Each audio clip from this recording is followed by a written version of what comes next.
Sir meeting live हो गया ना? हाँ, हाँ लाइव है। Good evening viewers, good evening doctor साहब। गुड आज इवनिंग हमारा एवरीवन। 5th डे है, 5th episode of diet plus minus health talk. और अभी तक का रिस्पांस काफ़ी अच्छा है। People are happy about it. लोगों को नई जानकारी मिल रही है, मुझे भी मिल रही है काफ़ी सारी जानकारियाँ। तो डॉक्टर साहब, कैसा रहा आज का आपका दिन? बढ़िया है। सारा दिन क्लिनिक डाइट तैयार करना, पेशेंट देखना, यही सब चलता रहता है। ग्रेट। ऐसे आपकी वजह से काफ़ी लोग हैप्पी। और हेक्टिक डे। डॉक्टर साहब, आज एक फ्रेंड मिले थे, तो वो बोल रहे थे कि उनका अभी प्रिवेंटिव हेल्थ चेकअप हुआ और उनको HbA1c 8 9 के आसपास। अभी एक दो लोगों अभी कुछ लोगों को ज्वाइन करने दो। मुझे लगता है कि it's too early to start. 5 minute देख लो। मैं तो तब तक ऐसे ही एंगेजमेंट के लिए सवाल पूछा। अच्छा, हाँ, ठीक ठीक।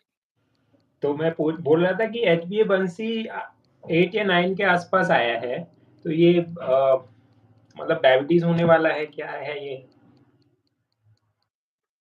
HbA1c कितना था? 9।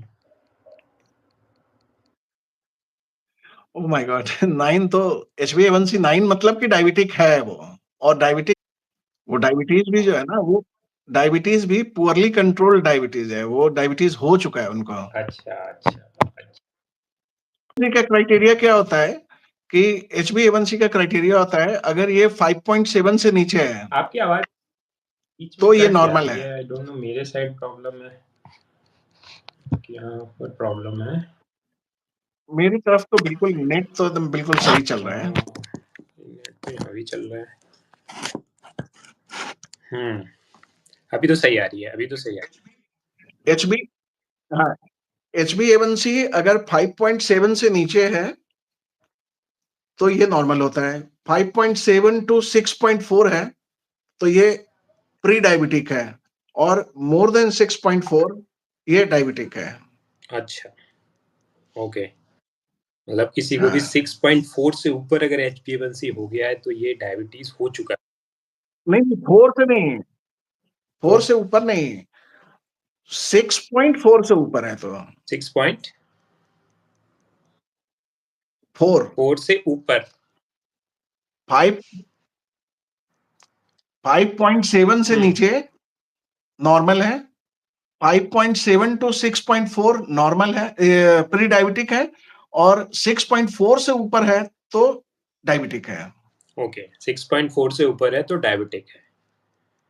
ओके, डायबिटिक है। समझ गया। ओके, तो आज का वैसे हमारा टॉपिक ही यही होने वाला है, इससे related insulin resistance. Insulin resistance आज का टॉपिक है ये। आज मतलब डायबिटीज हाँ का पहला स्टेप ही इंसुलिन रेजिस्टेंस है। आई थिंक यहाँ से ही आगे की। हाँ, ये तो स्टार्टिंग पॉइंट यही है। ओके, तो ये अच्छा है। आज काफी लोगों को इसके बारे में जानकारी मिल जाएगी। तो व्यूअर्स, आज आज बिल्कुल का बिल्कुल। टॉक स्टार्ट करने जा रहे हैं हम लोग। 1 सेकेंड, क्या हुआ?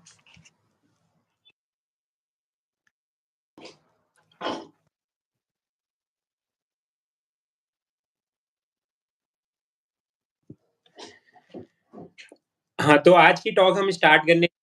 हाँ आज का टॉपिक है इंसुलिन रेजिस्टेंस। इंसुलिन रेजिस्टेंस क्या होता है ये समझेंगे डॉक्टर साहब से। इंसुलिन रेजिस्टेंस में क्या सावधानी बरतनी चाहिए और इंसुलिन रेजिस्टेंस होने का क्या मतलब है ये भी समझेंगे। और इंसुलिन रेजिस्टेंस की प्रोसेस क्या है, क्या कर सकते हैं प्रिवेंट करने के लिए, ये भी समझेंगे। तो छोटा छोटा एक नॉर्मल सी जानकारी लेंगे यहाँ पर, और ज़्यादा बोर नहीं होने देंगे हाँ लोगों को। ये सिर्फ जानकारी आपके अपने यूज के लिए से, अगर आमना सामना हो जाए तो आपके पास डिसीजन मेकिंग में आसानी रहेगी। तो डॉक्टर साहब हमारे साथ बने हुए हैं लगातार 5 दिन से। डॉक्टर साहब गंगाराम हॉस्पिटल के कंसल्टेंट रह चुके हैं। गंगाराम हॉस्पिटल से DNB किया है सर, MBBS MD और डाइट मैनेजमेंट में अलग से क्वालिफिकेशन लिए हुए हमारे साथ हैं। और ये सर की स्पेशलिटी है कि वो डाइट मैनेज में, इसके साथ-साथ न्यूट्रिशनल हेल्थ में और ओवरऑल होलिस्टिक हेल्थ में लोगों को उनके प्रॉब्लम सॉल्व करते हैं। तो शुरू करते हैं सर इंसुलिन रेजिस्टेंस के बारे में। हाँ, तो सबसे पहला जी। पॉइंट है। हाँ, थैंक यू। सो सबसे पहला पॉइंट है अवनीश की, ये बेसिकली इंसुलिन रेजिस्टेंस होता जी। क्या है? तो सबसे पहला ये समझते हैं कि इंसुलिन क्या है। इंसुलिन बेसिकली एक हार्मोन है, एक केमिकल है जो हमारे पैनक्रियाज से निकलता है। पैनक्रियाज को हिंदी में अग्न्याशय बोलते हैं और वो पैनक्रियाज से इंसुलिन निकलता है। और उसका मेन काम क्या है? मेन काम है कि इंसुलिन का मेन काम है कि ये ब्लड में जो शुगर जा रहा है, जो दौड़ रहा है ब्लड में शुगर, उसको उठाना और उठा के उसको जो है ना मांसपेशियों तक पहुंचाना, अलग अलग ऑर्गन्स तक पहुंचाना। जैसे ब्रेन के अंदर देना है, किडनी के अंदर देना है, हार्ट के अंदर देना है, तो मल्टीपल प्लेस पे वो पहुंचाएगा। ठीक है, this is the function of insulin. अब प्रॉब्लम कहाँ पे होती है कि इंसुलिन जो है ना, अगर ये काम करने में सक्षम नहीं है किसी भी कारण से, तब हम बोलते हैं कि ये कंडीशन इंसुलिन रेजिस्टेंस डेवलप हो गया है। इसको, इस कंडीशन को इंसुलिन रेजिस्टेंस बोलते हैं। अब ऐसी अगर सर किसी को सर मैं स्थिति आपको हो, रोकना चाहूँगा तो 1 सेकंड के लिए।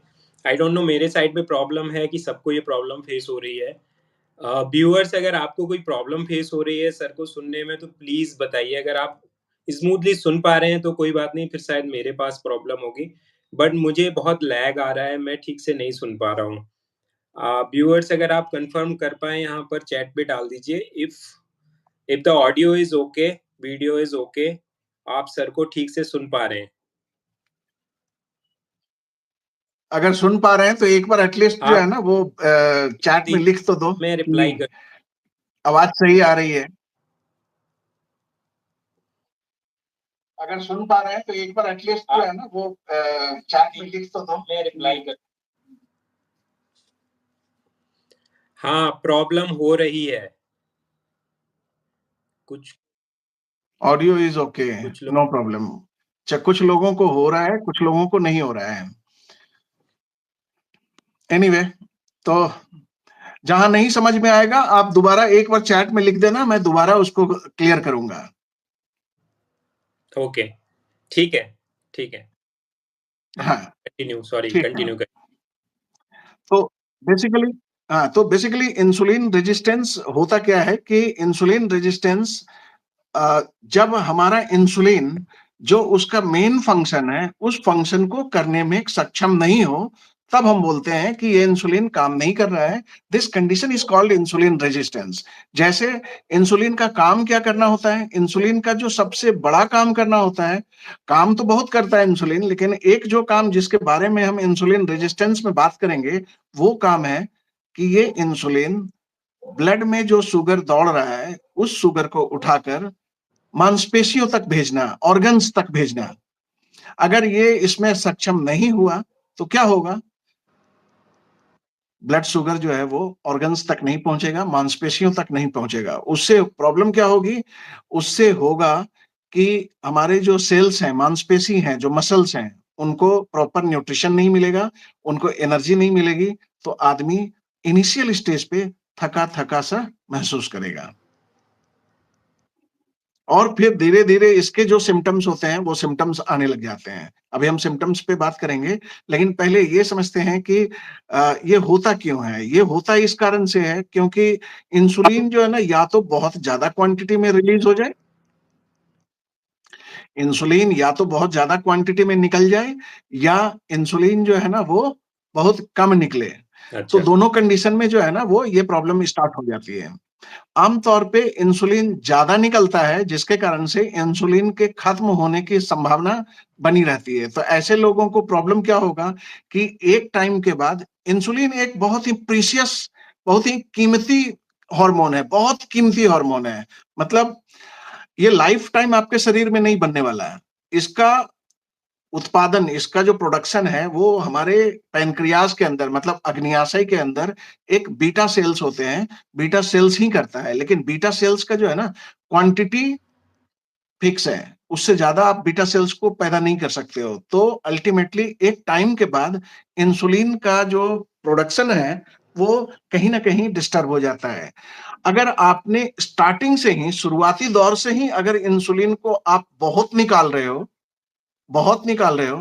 तो फिर ये पॉसिबिलिटी होती है कि इंसुलिन धीरे धीरे धीरे धीरे धीरे धीरे खत्म होता चला जाए, शरीर इसको यूज नहीं करेगा और फिर बाद में आपको डायबिटीज वाले सिम्टम्स आने शुरू होंगे और फिर हो सकता है कि आपको प्रॉपर डायबिटीज हो जाए और डायबिटीज के जो लक्षण होते हैं फिर डायबिटीज के लक्षण होंगे, फिर उसका ट्रीटमेंट फिर क्या है कि धीरे धीरे फिर बाहर से इंसुलिन देना पड़ता है लोगों को।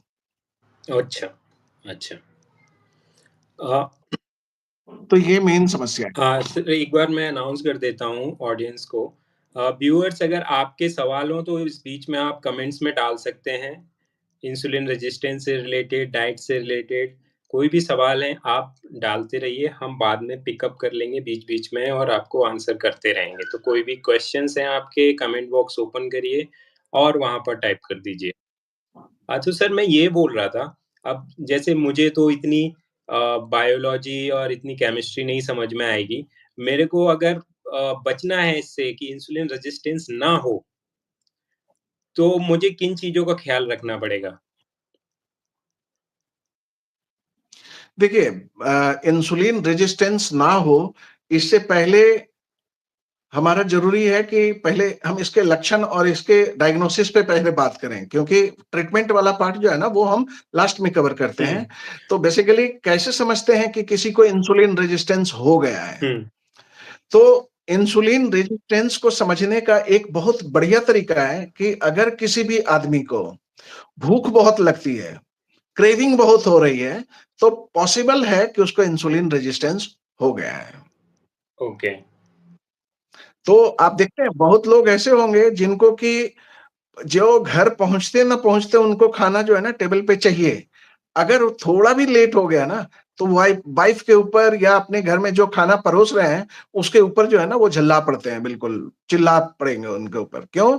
क्योंकि उनकी भूख से इतनी गजब हालत होती है और ये पॉसिबल है कि ये इंसुलिन रेजिस्टेंस हो सकता है। अगर इतनी इतनी जोर की भूख लगी है, इतनी जोर की अगर ये हो रहा है, क्रेविंग हो रहा है, तो निश्चित रूप से इंसुलिन रेजिस्टेंस हो सकता है। ऐसे लोगों को जरूरत है जांच करवाने की, कि अच्छा। एक बार इंसुलिन रेजिस्टेंस के लिए जांच करवाएं।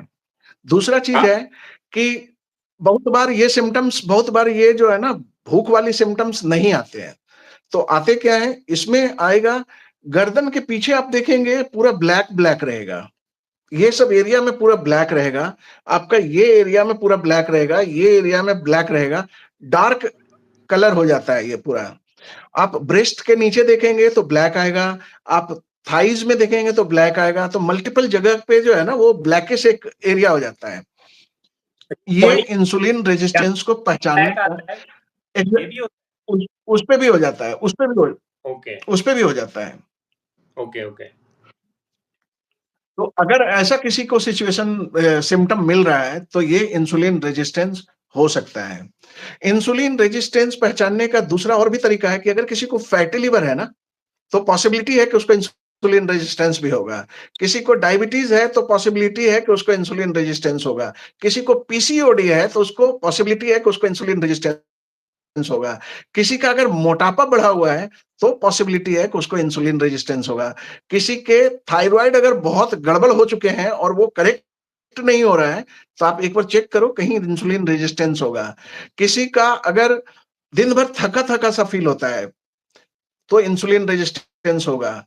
एक पिकुलियर सिम्टम होता है इसके अंदर, वो होता है कि आप दोपहर में जब खाना खाते हो ना, पार्टिकुलरली मैं दोपहर इसलिए बोल रहा हूँ कि उस वक्त आप घर पे नहीं होते हो, जनरली कहीं ना कहीं बाहर बैठ के खाते हो। तो जब आप दोपहर का खाना खाते हो तो खाना खाने के बाद आपको जो है ना बहुत ज्यादा ऐसा फील होगा कि आधे घंटे के लिए कम से कम बेड पर लेट हाँ, जाते हैं ना, बहुत काफी तेज बढ़िया नींद होता है। आती है ऐसे सोने में।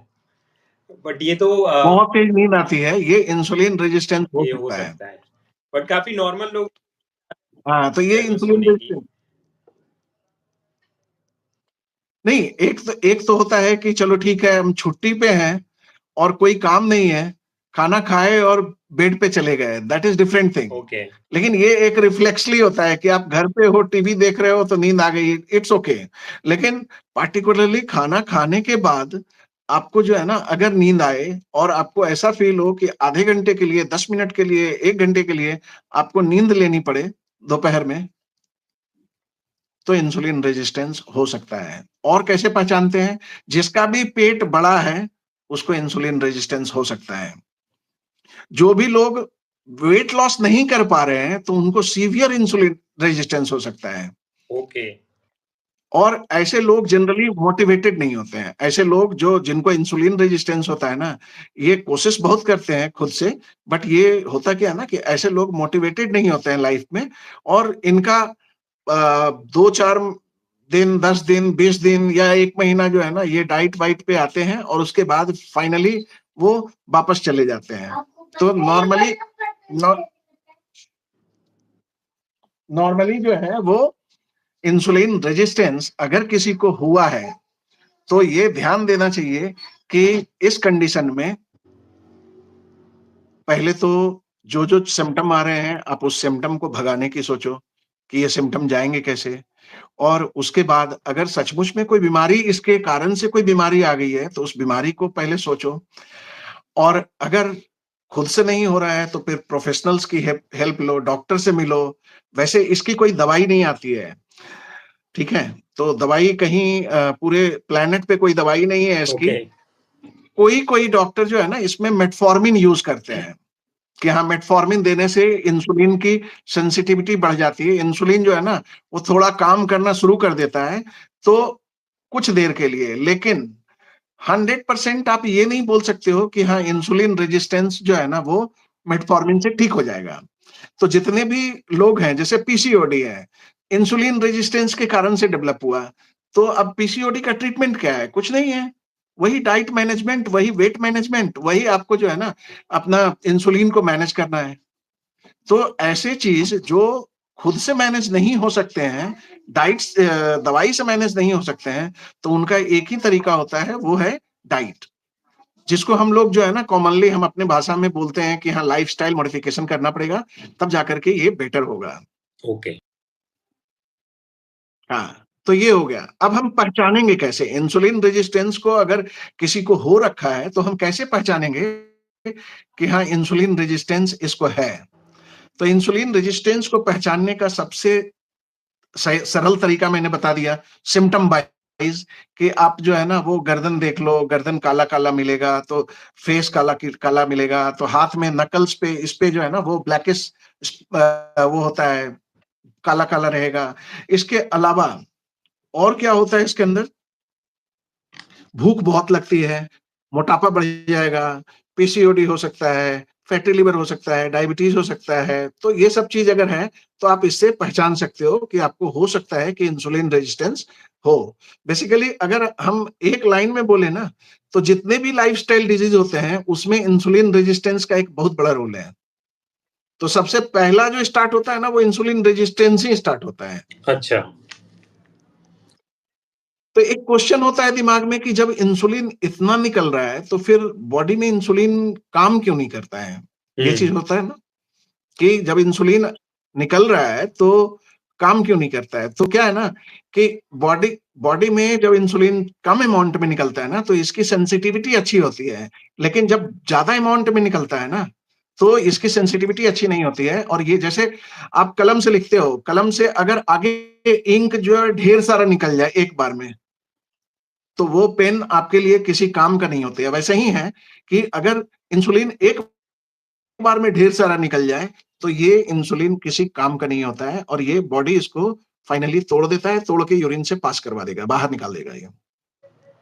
ओके। अच्छा मेरे को एक हाँ, मेरा फ्रेंड याद आ रहा है, वो उसको ना मिडनाइट क्रेविंग्स बहुत होती थी। मतलब रात में 1 बजे, 2 बजे भी उसे खाना खाना है, 2 बजे मिठाई खानी है, आइसक्रीम खानी है, 10 बजे से ही कुछ ना कुछ उसे खाने को चाहिए।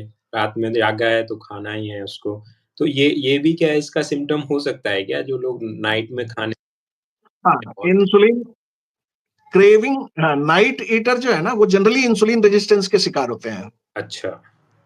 और वैसे कोई भी पर्सन जो नाइट ड्यूटी करते हैं, जो पूरे दिन जगते हैं, पूरे दिन सोते हैं और शाम में जाकर के ड्यूटी करते हैं और होल नाइट जगते हैं, या आप वैसे भी नेटफ्लिक्स देखते देखते आप रोज दिन रात में जगो, तो धीरे धीरे धीरे धीरे आपका जो है ना स्लीप साइकिल डिस्टर्ब होगा। तो सर्कैडियन रिदम जो 24 घंटे में भगवान ने जो बनाया है हमारे शरीर के अंदर, एक जो सॉफ्टवेयर इंस्टॉल किया है, वो सॉफ्टवेयर अच्छे से काम नहीं करता है। तो फिर इसको रीसेट करना पड़ता है। जैसे आप सॉफ्टवेयर रीसेट करते हो ना, मोबाइल रीसेट करते हो, उसी तरीके से अपने बॉडी को भी रीसेट करना पड़ता है। तो जब आप रीसेट करते हो तो उसमें करते क्या हो, 1-2 दिन बर्बाद होता है, लेकिन नाइट में आप प्रॉपर्ली फिर सोना शुरू करते हो और फिर धीरे, धीरे, धीरे, धीरे वो साइकिल फिर से रिज़्यूम होता है और आप बेटर फील करने लगते हो। नाइट हमेशा सोने के लिए है, तो नाइट में कभी भी जागना नहीं चाहिए। ओके। और इसको जाँच कैसे और होती है? जो अगर जागता है उसको क्रेविंग होगी। मेडिकली इसकी जाँच करवानी हो तो कैसे होती है? अब इसकी जाँच जो है ना, एक तो पेशेंट को कैसे पता चलेगा कि इंसुलिन रेजिस्टेंस है, वो तो मैंने बता दिया। लेकिन बहुत बार ऐसा होता है कि पेशेंट को कोई सिम्पटम नहीं होते हैं, बहुत बार ऐसा होता है। जी। तो पेशेंट को कोई सिम्पटम नहीं है, तो उस कंडीशन में क्या होगा, अगर पेशेंट को कोई सिम्पटम नहीं है, तो आप देखेंगे कि कॉर्पोरेट में जनरली होता है ना, ईयरली चेकअप होता है बॉडी का। हाँ। और उसमें उसको निकल के आता है कि उसका एसजीपीटी, एसजीओटी बढ़ा हुआ है सिर्फ, बाकी सब नॉर्मल है। सिर्फ लीवर फंक्शन टेस्ट में आप जब देखोगे, तो उसमें पार्टिकुलरली जो है ना, वो लीवर एंजाइम्स जो होते हैं ना, वो थोड़े बढ़े हुए रहते हैं। तो वैसे कंडीशन में क्या है ना, वैसे कंडीशन में क्या है कि लीवर एंजाइम्स अगर बढ़े हुए हैं, खास करके पार्टिकुलरली एसजीपीटी, एसजीओटी, तो ये पॉसिबल है कि उसको फैटी लिवर होगा। और अगर उसका एचबीएवंसी बढ़ा हुआ रहता है, प्री डायबिटिक रेंज में रहता है, तो ये पॉसिबल है कि उसको इंसुलिन रेजिस्टेंस होगा। तो ऐसे करके फिर बैक कैलकुलेशन से फिर हम निकाल के और पेशेंट को इन्फॉर्म करते हैं कि बेसिकली जो आपको इतनी भूख लग रही है, उसका भूख लगने का कुछ और कारण नहीं है। वो मेन कारण है आपका इंसुलिन रेजिस्टेंस। और अगर आपने अच्छे से खाना खाना शुरू किया और प्रॉपरली मैनेज करना शुरू किया, तो ये जो सिम्पटम होते हैं ना, लेट नाइट ईटर वाले और दिन भर जो खाने की जो हैबिट होती है, ये हार्डली 5 से 7 दिन के अंदर जो है ना, वो बेटर हो जाती है। इसीलिए आप देखोगे, डायबिटीज़ वाले जब मेरे पास आते हैं ना, तो उनकी सबसे बड़ी चिंता यही रहती है कि डॉक्टर आप खाना बंद तो नहीं कर दोगे ना बिल्कुल? मैं खा पाऊँगी ना?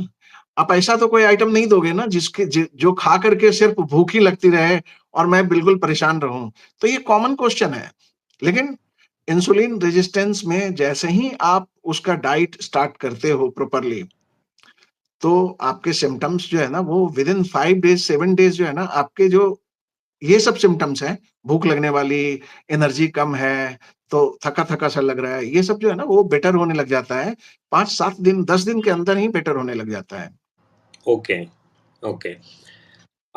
व्यूअर्स कोई सवाल है इससे और रिलेटेड? अगर कोई आपको कोई सिम्पटम, कोई रिपोर्ट डिस्कस करनी है तो आप कमेंट्स में लिख सकते हैं। इसके साथ-साथ कोई और भी सवाल है डाइट से रिलेटेड तो वो भी आप लिख सकते हैं। We can pick that up.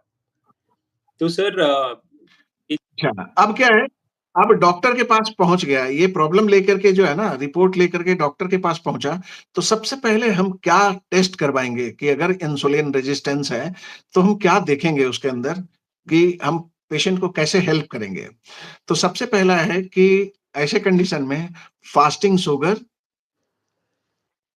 Post prandial sugar मतलब जो खाली पेट वाला शुगर, 2 घंटे के बाद वाला शुगर, उसके अलावा 3 महीने का जो कंट्रोल होता है शुगर का, जो HbA1c आप बोलते हो, वो। और एक दूसरा टेस्ट है जिसका नाम है HOMA-IR, ये एक टेस्ट का नाम है। तो ये आपको करवाना पड़ेगा, ये 4 टेस्ट है। ये 4 टेस्ट करवाने के बाद आपका जो है ना क्लियर कट पता चल जाएगा कि आपको शुगर है या नहीं है, पहला चीज़। दूसरा, इंसुलिन रेजिस्टेंस है या नहीं है। दूसरा, कि आपको अगर इंसुलिन रेजिस्टेंस है नहीं है, तो क्या डायबिटीज़ होने की संभावना है कि नहीं है, वो भी पता चल जाएगा इससे, HOMA-IR से। अच्छा। तो ये ये टेस्ट क्या हमें हाँ। रेगुलर इंटरवल पे करा लेना चाहिए या फिर जब डॉक्टर बोले तभी कराना है? नहीं, रेगुलर मैं मैं सजेस्ट नहीं करता हूँ कि रेगुलर इंटरवल पे करवाओ, क्योंकि रेगुलर इंटरवल पे ऐसे टेस्ट करवाना कोई ज़रूरी मतलब नहीं है।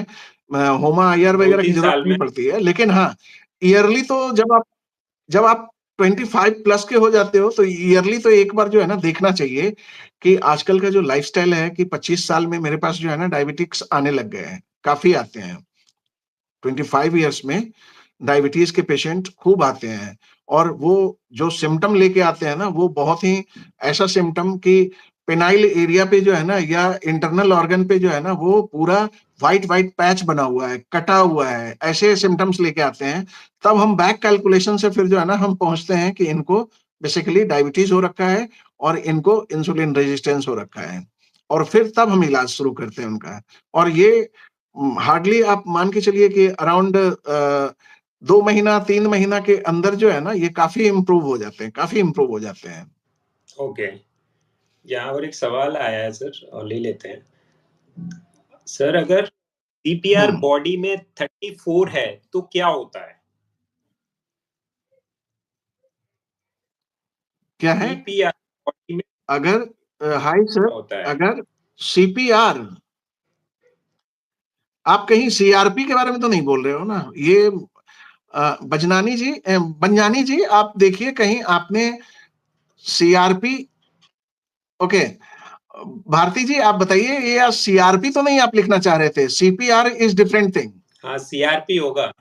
सीआरपी तो नहीं लिखना चाह रहे हैं। सीआरपी होगा। C reactive protein. अगर सीआरपी अगर 34 है तो इसका मतलब होता है, मैं मान के चल रहा हूं कि आपने सीआरपी लिखा है, तो आंसर मैं सीआरपी पे दे रहा हूं भारती जी। तो हाँ, ठीक है, कंफर्मेशन के लिए धन्यवाद। तो अगर सीआरपी किसी का 34 है तो इसका सीधा मतलब ये होता है ना कि आपके बॉडी के अंदर जो है ना वो इन्फ्लेमेशन चल रहा है। इन्फ्लेमेशन एक तरीके का जो है ना स्वेलिंग होता है, वो स्वेलिंग जो नॉर्मल चोट लगने के बाद जो स्वेलिंग होती है ना, वो स्वेलिंग नहीं होती है। स्वेलिंग होती है, ये अपने आप में जो है ना, वो तना हुआ टाइप का जो है ना, पूरा ऑर्गन जो है ना, वो उसमें स्वेल स्वेल रहता है वो बिल्कुल, ठीक है?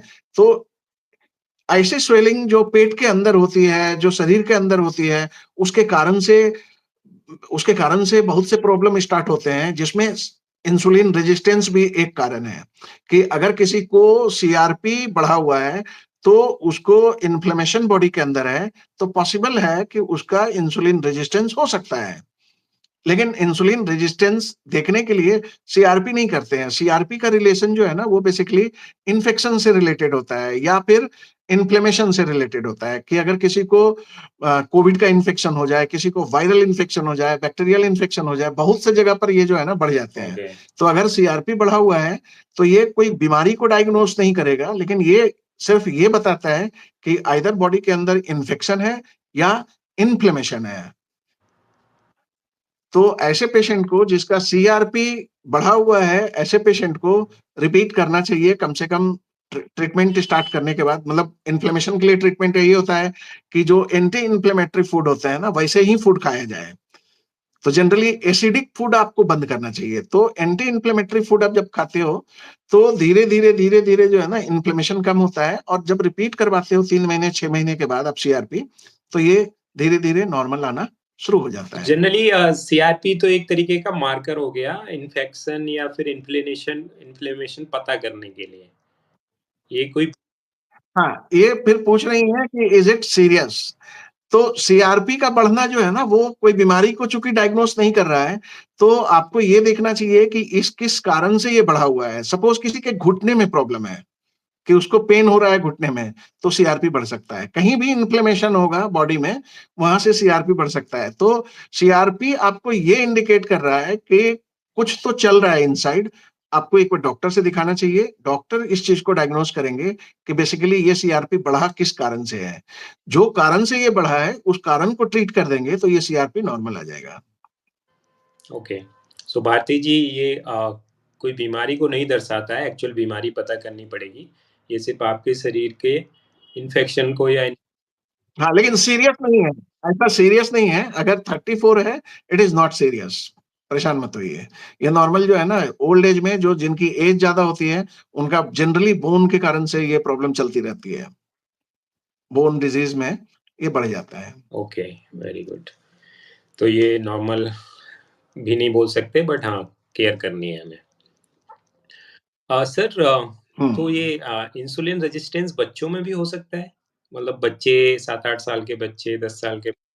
देखो, अभी अभी मैंने कल या परसों मैंने डिस्कस किया था कि नॉर्मली हमारी हैबिट ऐसी हो गई है ना, कि हम लोग करते क्या हैं, हम लोग खाते खूब हैं और खुद भी खाते हैं और बच्चों को भी खिलाते हैं। ख़ास करके अपना जितना नहीं खाते हैं ना, बच्चों को उससे ज़्यादा खिलाते हैं। अब आप ऑफ़िस से जब घर लौटते हो, तो जनरली क्या करते हैं लोग कि ऑफ़िस से घर आने के बाद जो है ना, वो जो भी पड़ा हुआ है ना, फ्रिज के अंदर, तो डब्बे में, तो बिस्किट उठा लिए, तो कैश्यू उठा लिए, तो कुछ भी कुछ चबा रहे हैं उसको। तो इसके कारण से क्या होता है ना कि बच्चे इस हैबिट को जो है ना फ़ॉलो करते हैं। बच्चे तो वही फ़ॉलो करेंगे जो आप फ़ॉलो कर रहे हो। तो बच्चे इस हैबिट को फ़ॉलो करते हैं। आप रील्स देखते हुए, शॉर्ट्स देखते हुए आप जो है ना, घर में खाना खा रहे हो और टीवी देखते हुए खाना खा रहे हो, तो बच्चे भी धीरे-धीरे वैसे ही हैबिट डेवलप करते हैं। और आप देखेंगे बच्चे का जितना नॉर्मल उसकी एक्टिविटी होनी चाहिए, उससे बच्चे कम एक्टिव रहते हैं और वो सारा दिन बैठ के आइदर मोबाइल में और नहीं तो फिर किसी न किसी तरीके से जो है ना, वो सेडेंटरी एक्टिविटी में वो लगे रहते हैं। इसके कारण से जो है ना सेडेंटरी जिसकी भी एक्टिविटी होगी, इंसुलिन रेजिस्टेंस उसको होने का खतरा बढ़ जाएगा। अभी इधर कम से कम इधर कुछ सालों से बच्चों में इतना ज़्यादा फैटी लिवर हो रहा है ना, आप विश्वास नहीं करोगे कि आप अगर 50 लोगों को उठाओ बच्चों को, जो मोटे-मोटे बच्चे हैं, आपको उसमें बहुत बड़ी मात्रा में जो है ना, फैटी लिवर वाले केस मिल जाएँगे। और ये उनका फिर आप हिस्ट्री अब अगर आप अच्छे से लोगे तो पता चलेगा कि ये सारे वो बच्चे हैं जिनके मदर-फादर जो है ना, या तो उनको इंसुलिन रेजिस्टेंस ऑलरेडी है और नहीं तो वो बच्चों को इतना ज़्यादा लाड़-प्यार से रख रहे हैं, इतना ज़्यादा खिला रहे हैं, इतना ज़्यादा खिला रहे हैं फालतू आइटम्स आउटसाइड फूड कि उसके कारण से जो है ना इनको लाइफ़स्टाइल डिज़ीज़ डेवलप हो रहा है, इंसुलिन रेजिस्टेंस डेवलप हो रहा है और ऐसे ही बच्चे आगे चल के फैटी लिवर डेवलप होता है और अगर नहीं ट्रीट किए तो आगे चल के धीरे-धीरे, धीरे-धीरे ये डायबिटीज़ में कन्वर्ट होगा एडल्टहुड में। जब वो थोड़ा बड़ा हो जाएगा तो एडल्टहुड में। और इस बीच में उसको मोटापा जो है ना उसके लिए पंचवर्षीय योजना बना हुआ रहेगा। हर साल वो कोशिश करेगा कि मोटापा कम कर लें। उसके फूफा जी, ताऊ जी, नाना जी, नानी जी, तो जो भी स्कूल में सब लोग बोलेंगे, "अरे! तू मोटा हो रहा है, तू पतला हो जा, तू मम्मा मम्मा को बोलो खाना कम खिलाएगी।" तो हमारे इंडियन सोसाइटी में क्या होता है ना कि बच्चे जब तक थोड़ा गुलफुल नहीं होते हैं ना, बिल्कुल फूला-फूला गाल नहीं होता है ना, तो बच्चे को मानते नहीं हैं कि वो अच्छे से न्यूट्रिशन मिल रहा है। तो फूला-फूला गाल अगर आपके न्यूट्रिशन प्रॉपर न्यूट्रिशन के कारण से हो रहा है, तब तो ये लॉजिकल है कि चलो ठीक है, अच्छा लग रहा है देखने में। लेकिन ये फूला-फूला गाल अगर सबवे और केएफसी के खाना खाने के कारण से हो रहा है, तो आपको सचेत होने की ज़रूरत है। कहीं बड़े खतरे की का संकेत हो सकता है ये तो ये। बहुत सीरियस इश्यू है, बच्चों का मामला अगर इसमें है तो हाँ, बिल्कुल, बिल्कुल सीरियस इश्यू है। Fully avoid. इसीलिए टीवी देखते हुए कोशिश करें इसीलिए मैं बोलता हूँ कि कोशिश करें कि टीवी देखते हुए खाना ना खाएँ और अगर आप खा रहे हैं, तो बच्चे के सामने जो है ना, बिल्कुल भी आप टीवी देखते हुए खाना ना खाएँ। ओके, टीवी देखते और हुए अगर आपको टीवी देख के ही खाना है, मोबाइल मोबाइल देख के देखते ही हुए खाना खाना। है, तो पहले बच्चे को आप जो है ना खिला लो और उसके बाद आप टीवी देखो और खाना खाओ। नहीं तो फिर बच्चे जो है ना, उस हैबिट को इम्बाइब करेंगे, धीरे-धीरे अपने अंदर जो है ना वो डालेंगे और धीरे-धीरे, धीरे-धीरे वो जो है ना प्रॉब्लम क्रिएट होगी। करेक्ट, बच्चे माँ-बाप को ही फ़ॉलो करते हैं, जो भी बड़े लोग हैं घर में उनको ही फ़ॉलो करते हैं। तो हमें ऑब्वियसली वील हाँ, टेक केयर बिल्कुल। About this. बच्चों के मामले में हमें थोड़ा अपने लिए तो हम हैं ही। अच्छा इतने जो दर्शक देख रहे हैं, एक बार कोई एक बता सकते हैं कि कोई इसमें है जिनके बच्चे का वेट ज़्यादा हो रखा है? क्या बोल रहे हैं सर? मैं तो एक्चुअली अभी भी कर रहा कोई हूँ, यहाँ पर मेरे पास वॉइस सही नहीं आ रही है आपकी। मैं इसीलिए कैच ही नहीं कर पा रहा हूँ मैं बस आपको हाँ में हाँ मिलाए जा रहा हूँ। वॉइस नहीं आ रही नहीं, ढंग है? से नहीं आ रही है। अगर एक बार दर्शक दीर्घा में पूछ लीजिए, किन्हीं को सुनाई पढ़ने में कोई दिक्कत हो रही है? एक बार पूछ लीजिए। आई थिंक लोगों को दिक्कत नहीं हो रही है, अदरवाइज लोगों ने मैसेज डाला होता, इसीलिए मैं अकेले ही झेल रहा हूँ। अच्छा, शायद आज आपका नेट सही नहीं है। आप लोग सुन पा रहे हैं ना ठीक से? एक बार यस यस तो कम से कम कर दीजिए। अगर साउंड क्वालिटी ठीक है तो एक बार यस लिख दीजिए, प्लीज। तभी तो आगे बढ़ेंगे। आई थिंक आपका साउंड बाकी लोगों को ठीक ही जा रहा है, इसीलिए नहीं कोई रिप्लाई कर रहा। अच्छा, शायद। हाँ, संगीता देवी ने रिप्लाई किया यस। अच्छा। हाँ, तो मोस्टली हाँ, कुछ ठीक है, लोगों प्रॉब्लम को। मेरे एंड पर है, हाँ। और अभी तो बीच में कुछ नहीं कर सकते। तो हाँ। कुछ कर...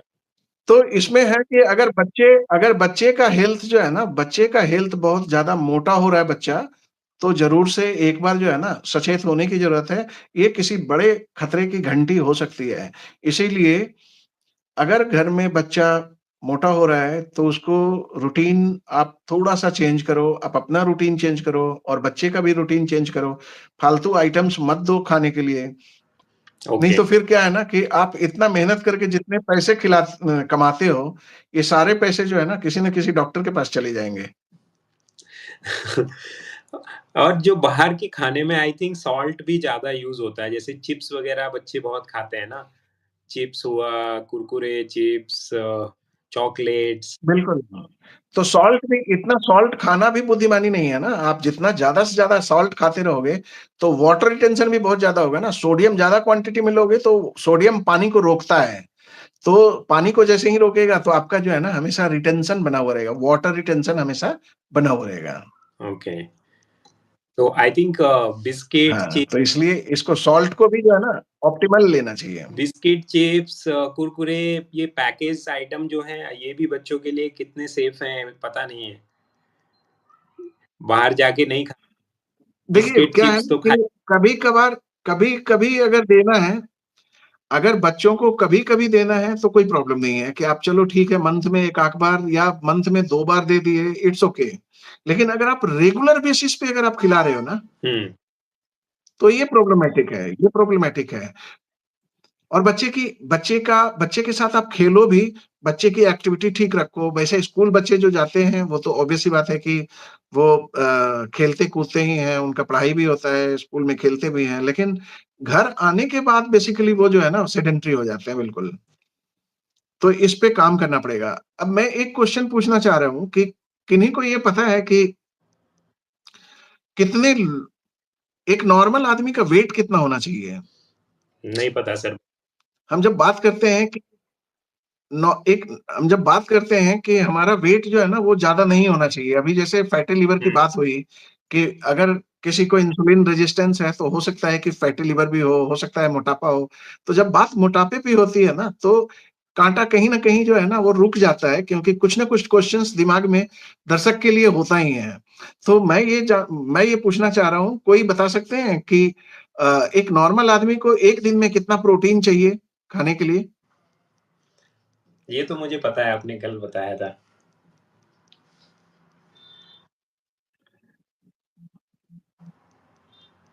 तो नॉर्मल जो वेट होता है वो नॉर्मल जो प्रोटीन होता है वो होता है 1 ग्राम पर केजी बॉडी वेट।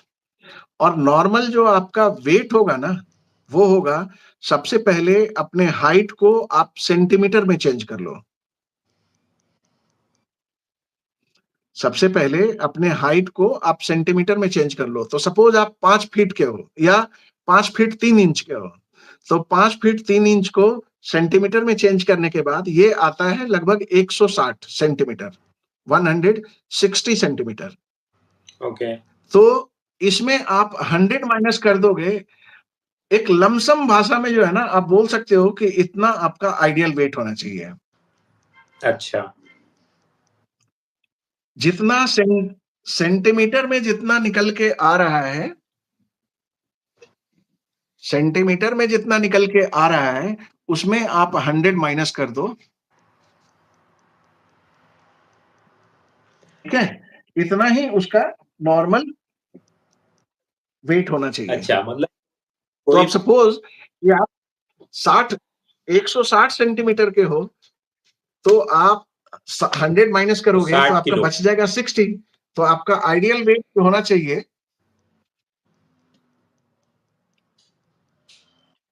आवाज आ रही है? हाँ, नहीं मेरे साथ तो स्ट्रगल ही चल रहा है, मैं तो बस बीच-बीच में कैच कर रहा हूँ आपको। बट बाकी मेरी लोगों को आ रही है तो मैं कम। मेरी आवाज आ रही है? तो इसमें क्या है, अगर किसी का वेट 167 सेंटीमीटर है तो उसका आइडियल वेट 67 केजी होना चाहिए। किसी की लंबाई अगर 167 है। हाँ, तो सर ये वैसे हम हाँ। अगर बीएमआई में भी चेक करते हैं ना, बीएमआई में बॉडी वेट के अकॉर्डिंग हम चेक करते हैं ना। देखिए, वही जो बीएमआई आप चेक करते हो ना, हाइट मेरी एंड आवाज वेट आ का रही है? रेशियो जो निकालते हैं हम। ये मेरी आवाज क्यों बंद हो गई? मुझे तो खुद ही समझ में नहीं आ रहा है। हेलो, मेरी हेलो, आवाज नहीं आ रही? आपकी आवाज आ रही है मुझे। मेरी आवाज आ रही है? हाँ, आपकी आवाज आ रही है, मेरी आवाज नहीं आ रही है। नहीं नहीं, आपकी तो नहीं आ रही है, वो तो मैं परेशान ही हूँ।